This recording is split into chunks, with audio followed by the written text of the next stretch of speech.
If you watched American Idol last season, you know he was saved once. Anoop. And we're gonna actually talk to Anoop. And you're like, why are you going to talk to Anoop? Because Anoop Desai, American Idol finalist, is also big into barbecue. Yeah. Carolina barbecue. So we're going to talk to him about that in minutes as well. At Martha Stewart Living Radio, Sirius 112 and XM 157. And I know someone else who can really appreciate the barbecue, and it's not who you think, right? We had people from all over the country doing barbecue last week because the Big Apple Barbecue Festival was in town. Yep. But Anoop Desai, who you might remember from American Idol, is a barbecue enthusiast as well. Good morning. Good morning. How are y'all? We're well. Most of us know you from singing. We did not realize that you were so passionate about meat that has been smoked. Well, I actually wrote my undergraduate thesis at the University of North Carolina about sort of food culture, the way that food tells a story. And for me, I focused on North Carolina barbecue because it's a very important part of North Carolina culture. You would have ended up in the top 2 if you sung with barbecue tongs in your hand. I'm just saying. Where the suggestion is, if you feed people, they're going to like you even exactly. more. Right. Yeah, no, I should have, had that as part of my strategy, definitely. The South would have all voted for you. Look, you did pretty well on your really own. well. Now, you picked North Carolina barbecue because you're from North Carolina as well. Right. So what do we need to know? Now, North Carolina is a divided state, if you will. Well, yeah, the conventional way of looking at barbecue in North Carolina is that there's Western North Carolina barbecue and then Eastern North Carolina barbecue. So the Eastern style of barbecue is we do pulled pork. That's sort of our meat, and then Eastern North Carolina barbecue has a vinegar-based sauce. It's really peppery and vinegary. There's no there's no red sauce like you see in Kansas City or Memphis or other barbecues. And then in the West, they add it's a tomato-based sauce, so it's a little more similar to those styles of barbecue that have a thick red sauce. But all in all, both styles have the sauce that is put on top of the meat is pretty thin, pretty spicy. You don't find a lot of really sweet barbecue like you do in Kansas City, and you definitely don't find the mustard-based stuff that you do in South Carolina.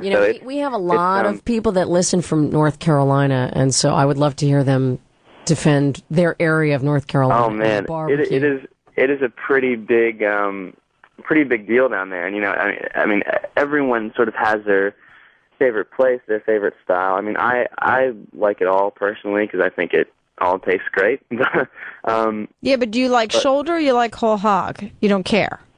Well, that's also the difference between Eastern and Western North Carolina. Western North Carolina traditionally is pork shoulders, and Eastern is whole hog. The whole pig picking idea. But I honestly like both. I think when you study food, as I did, you really get to have an appreciation for all types of it and sort of the stories that come with the food, not just, what you're putting in your mouth.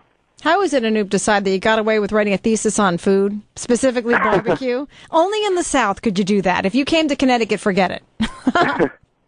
Well, my focus in undergrad was American Studies and Political Science, but part of that is folklore. That's actually what I was getting my master's degree in. And, a really big part of folklore, the sort of the study of culture and people is foodways, the study of what those people and those cultures eat. Because, food is so basic that a lot of times you forget about the story that it tells and its importance in, forming societies, really.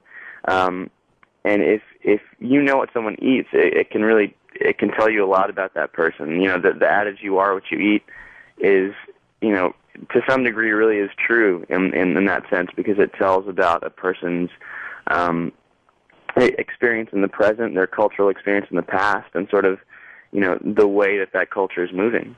Well, my theory is you just wanted to eat well while you were in school, so you thought, I'm going to write the thesis and I'm going to eat the entire state. That didn't hurt either. Do you have favorites now, fave restaurants? I've always been a fan of Allen & Son in Chapel Hill, where I am.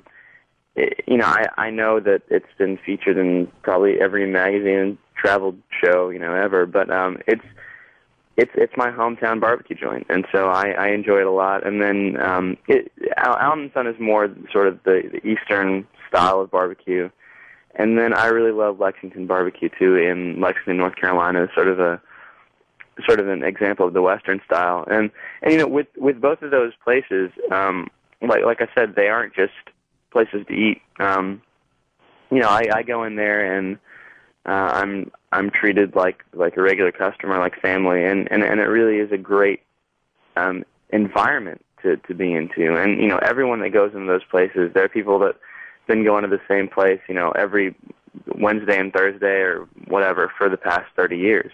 Well, here's my question, though. Based on that, you have a lot of pit masters. Now, there is a newfound appreciation for barbecue for sure in the country. That's why we could have the Big Apple Barbecue Festival and have it so crowded. Sure. However, to be a pit master requires a great understanding of fire and smoke, but also tremendous patience and strength. And, until recently, there was great fear of if a legendary pit master passed on right after 50 years manning the grill, there was no replacement. So since you study cultural anthropology, where do you go from here? Is there a second wind for that kind of barbecue?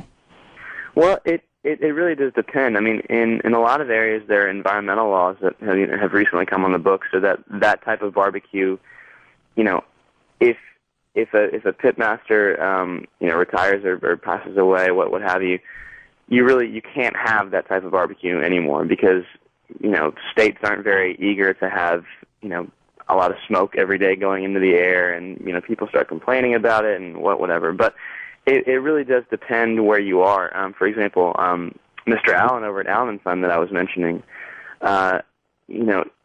he does all of his work himself. I mean, the man is up at 3:00 in the morning chopping wood and then smoking the pig. And for him, he realizes, he has a daughter, and he realizes that, that his legacy probably isn't going to go further than this because, he's very single-minded, and he realizes that, probably no one else wants to put in the amount of work that he does. But if you take somewhere like Lexington, Lexington is owned and operated by a man named Wayne Monk, who's very much in the Western North Carolina barbecue tradition.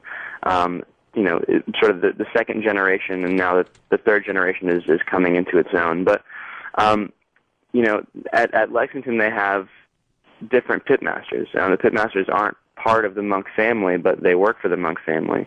And I think that there's always that learning process, so that you're going to find new people that want to carry on the tradition. And at Lexington, the entire family is involved in the barbecue operation. So, the third generation, the fourth generation is already involved in the restaurant, and I think you'll find that will continue, that they're going to want to preserve that legacy. Hey, Anoop, here's the thing. We've decided that you need to strike while the American Idol fire is hot. So we've decided that you need to create your own barbecue sauce. My own barbecue sauce? Yeah. Wow. Yeah. We have a title for you, too. Yeah, we do. We have a title for you. What's that? Anoop de sauce. I like it. Come on, work with us. That's awesome. Anoop de sauce. He's like, couldn't be better. I smell smoke. The wheels are turning. Well, you just got to hit it while you can. That's all right, we're not going to let you go before you describe a plate of North Carolina barbecue, and you could pick Eastern or Western, because the plate itself is pretty similar, even if the sauce has changed. Sure. I'll pick Allen & Son because I was just there about 2 weeks ago. It's a lot of barbecue, obviously. And it's important in all barbecue you get, especially in North Carolina, to get a lot of the outside brown meat, the skin, really, because that's where the flavor is. That's where the smoky flavor is. So it's a big thing of barbecue. A couple hush puppies, and in the east it'll be white slaw, and in the west it'll be red slaw. So they actually put the barbecue sauce in the slaw in the west. And then, of course, you got to have sweet tea on the side. I love the hush puppies. And what's the story with the Brunswick stew? How can people order meat and then another thing of meat, basically? That is something you would only get in certain parts of the country. Mm-hmm.